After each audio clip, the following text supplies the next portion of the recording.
नमस्कार। आकाशवाणी जयपुर अजमेर से प्रस्तुत हैं प्रादेशिक समाचार।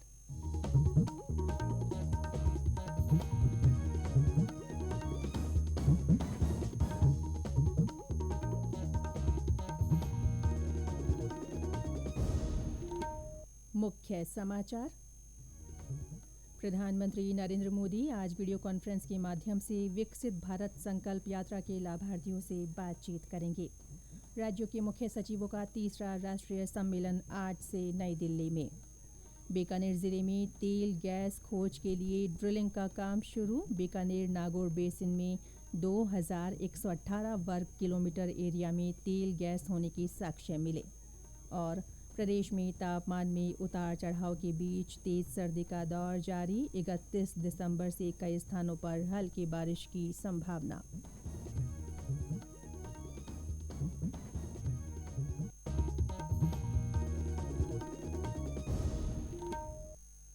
समाचारों के साथ मैं रितिका गुप्ता और अब समाचार विस्तार से। प्रधानमंत्री नरेंद्र मोदी आज वीडियो कॉन्फ्रेंस के माध्यम से विकसित भारत संकल्प यात्रा के लाभार्थियों से बातचीत करेंगे। देश भर के हजारों लाभार्थियों के अलावा केंद्रीय मंत्री, सांसद, विधायक और स्थानीय प्रतिनिधि भी इस कार्यक्रम में शामिल होंगे। विकसित भारत संकल्प यात्रा का उद्देश्य केंद्र सरकार की प्रमुख योजनाओं का लाभ समयबद्ध सीमा में सभी लक्षित लाभार्थियों तक पहुंचना सुनिश्चित करना है। इसी कड़ी में 12 में विकसित भारत संकल्प यात्रा के शिविरों में रथ पर लगी एलईडी के माध्यम से प्रधानमंत्री नरेंद्र मोदी लाभार्थियों से संवाद करेंगे। बाड़मेर जिले में चौहटन ग्राम पंचायत में जिला स्तरीय कार्यक्रम का आयोजन होगा। ब्यौरा हमारे संवाददाता से। बाड़मेर जिले में विकसित भारत संकल्प यात्रा के तहत गांव-गांव शिविर आयोजित किए जा रहे हैं। इन शिविरों के जरिए प्रधानमंत्री किसान सम्मान निधि, प्रधानमंत्री विश्वकर्मा योजना, प्रधानमंत्री उज्ज्वला योजना और जल जीवन मिशन समेत केंद्र सरकार की विभिन्न जन कल्याणकारी योजनाओं के बारे में आमजन को जानकारी दी जा रही है। इसी कड़ी में आज विकसित भारत संकल्प यात्रा के तहत ग्राम पंचायत चौहटन में जिला स्तरीय कार्यक्रम का आयोजन किया जाएगा। जिला कलेक्टर अरुण कुमार पुरोहित ने बताया कि इस दौरान प्रधानमंत्री नरेंद्र मोदी विभिन्न योजनाओं के लाभार्थियों से वर्चुअल माध्यम से संवाद करेंगे। इस अवसर पर केंद्रीय कृषि एवं किसान कल्याण राज्य मंत्री कैलाश चौधरी भी मौजूद रहेंगे। जसवंत सिंह डूडी, आकाशवाणी समाचार, बाड़मेर। राज्यों के मुख्य सचिवों का तीसरा राष्ट्रीय सम्मेलन आज से नई दिल्ली में शुरू हो रहा है। प्रधानमंत्री नरेंद्र मोदी कल और शुक्रवार को सम्मेलन की अध्यक्षता करेंगे। 3 दिन के सम्मेलन का उद्देश्य सहकारी संघवाद के सिद्धांत को कार्य रूप देने के लिए सहभागी प्रशासन और केंद्र तथा राज्य सरकारों के बीच सहभागिता को बढ़ावा देना है। सम्मेलन में केंद्र सरकार के प्रतिनिधि, राज्यों और केंद्र शासित प्रदेशों के मुख्य सचिव और अन्य वरिष्ठ अधिकारी भाग लेंगे। इस दौरान ग्रामीण और शहरी आबादी के लिए बेहतर गुणवत्तापूर्ण जीवन सुनिश्चित करने की समन्वित कार्रवाई पर विचार विमर्श होगा। इस साल सम्मेलन की मुख्य थीम है सुगम जीवन सुनिश्चित करना। विचार विमर्श के दौरान साझा विकास एजेंडा लागू करने और राज्यों के साथ भागीदारी में समन्वित कार्रवाई तय करने पर विशेष ध्यान दिया जाएगा। राष्ट्रीय स्वयंसेवक संघ के सर कार्यवाह दत्तात्रेय होसबोले ने कहा है कि शिक्षा विवेक को जागृत करती है। उन्होंने कहा कि देश की शिक्षा भारतीय केंद्रित होनी चाहिए और इसके लिए सभी को प्रयास करने होंगे। श्री होसबोले कल जयपुर में शिक्षा संस्कृति उत्थान न्यास द्वारा आयोजित शिक्षा में भारतीयता और व्यवस्था परिवर्तन विषय पर आयोजित प्रबुद्ध जन गोष्ठी को संबोधित कर रहे थे। उन्होंने कहा कि नई शिक्षा नीति से तैयार होने वाली नई पीढ़ी मानव प्रेम की भावना समाज में विकसित करेगी, जिससे विश्व में भारत मॉडल बन सकेगा। कार्यक्रम में विधानसभा अध्यक्ष वासुदेव देवनानी ने कहा कि भारत की सनातन परंपरा विश्व के लिए प्रेरणा स्रोत है। उन्होंने कहा कि भारतीय शिक्षा ने विश्व में राष्ट्र की पहचान बनाई है। केंद्रीय संचार ब्यूरो जयपुर की ओर से आज से करौली में केंद्र सरकार की जन कल्याणकारी योजनाओं पर आधारित 3 दिवसीय प्रदर्शनी का आयोजन किया जा रहा है। इसका उद्घाटन सांसद डॉक्टर मनोज राजौरिया करेंगे। केंद्रीय संचार ब्यूरो के संयुक्त निदेशक रामखिलाड़ी मीणा ने बताया कि प्रदेश में इस तरह की 20 प्रदर्शनियों का आयोजन किया जाएगा, जिसका शुभारंभ करौली जिले से किया जा रहा है। प्रदर्शनी के बारे में और ब्यौरा दे रहे हैं हमारे करौली संवाददाता। इस प्रदर्शनी में केंद्र सरकार की सभी जन कल्याणकारी योजनाओं से संबंधित जानकारी विभिन्न पैनलों के माध्यम से दर्शाई गई है। साथ ही आज़ादी के अमृत महोत्सव के तहत आज़ादी के नायकों के साथ साथ राजस्थान से संबंधित स्वतंत्रता संग्राम से जुड़े विशेष पहलुओं को भी इस प्रदर्शनी में शामिल किया गया है। इसके अलावा प्रदर्शनी में युवाओं, महिलाओं और किसानों को ध्यान में रखते हुए फिट इंडिया जोन, किसान जोन, मन की बात जोन बनाए गए हैं।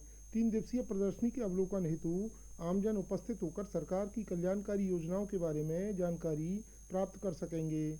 इसके अलावा विभिन्न विभागों द्वारा संचालित योजनाओं की जानकारी प्रदान करने के उद्देश्य से स्टॉल्स भी लगाई गई हैं, जिससे आमजन को विभिन्न योजनाओं की जानकारी मिल सकेगी। बाकी बिहारी शर्मा, आकाशवाणी समाचार, करौली।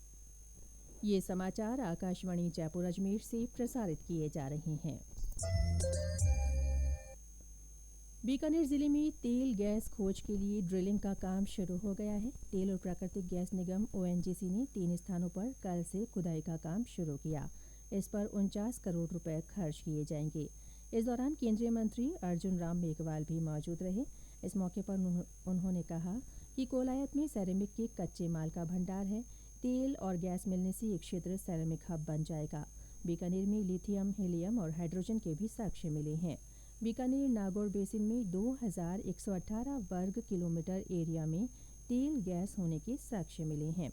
इस एरिया में पिछले कुछ सालों से लगातार सर्वे किया जा रहा था, जिस पर करीब 48 करोड़ रुपए खर्च हुए।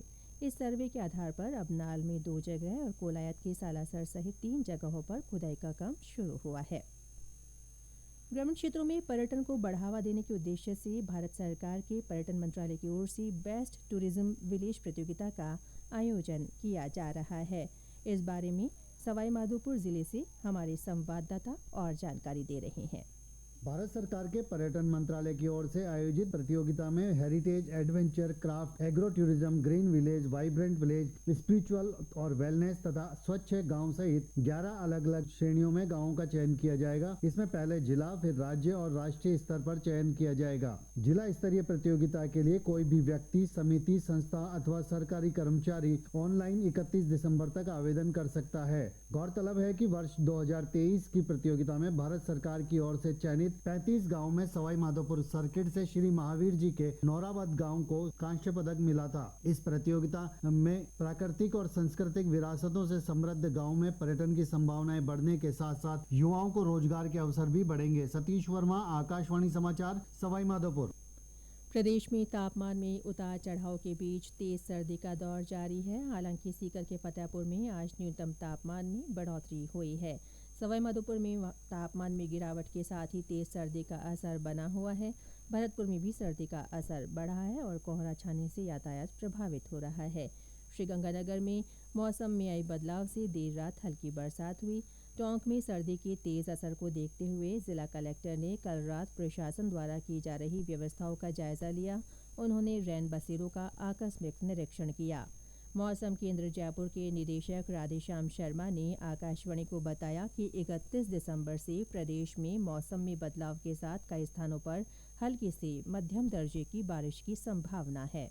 राज्य में आगामी 2-3 दिन मौसम शुष्क रहेगा। दिनांक 31 दिसंबर से एक नया पश्चिमी विक्षोभ सक्रिय होगा। इस सिस्टम के प्रभाव से दक्षिण पूर्वी राजस्थान यानी कोटा संभाग और आसपास के क्षेत्रों में मेघ गर्जन के साथ हल्के से मध्यम बारिश का दौर शुरू होगा। बारिश की ये गतिविधियां दिनांक 1 और 2 जनवरी को भी पूर्वी राजस्थान के कुछ भागों में जारी रहेगी। न्यूनतम तापमान में आगामी 2 दिनों के दौरान उत्तरी भागों में कहीं-कहीं हल्की गिरावट दर्ज हो सकती है। इसके अलावा अगले 1-2 दिन और उत्तरी भागों में कहीं-कहीं कोहरा भी दर्ज होने की संभावना है।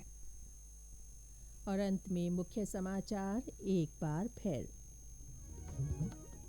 प्रधानमंत्री नरेंद्र मोदी आज वीडियो कॉन्फ्रेंस के माध्यम से विकसित भारत संकल्प यात्रा के लाभार्थियों से बातचीत करेंगे। राज्यों के मुख्य सचिवों का तीसरा राष्ट्रीय सम्मेलन आज से नई दिल्ली में शुरू हो रहा है। बीकानेर जिले में तेल गैस खोज के लिए ड्रिलिंग का काम शुरू हो गया है। बीकानेर नागौर बेसिन में 2118 वर्ग किलोमीटर एरिया में तेल गैस होने के साक्ष्य मिले हैं। और प्रदेश में तापमान में उतार चढ़ाव के बीच तेज सर्दी का दौर जारी है। 31 दिसंबर से कई स्थानों पर हल्की बारिश की संभावना है। इसके साथ ही प्रादेशिक समाचार बुलेटिन समाप्त हुआ। नमस्कार।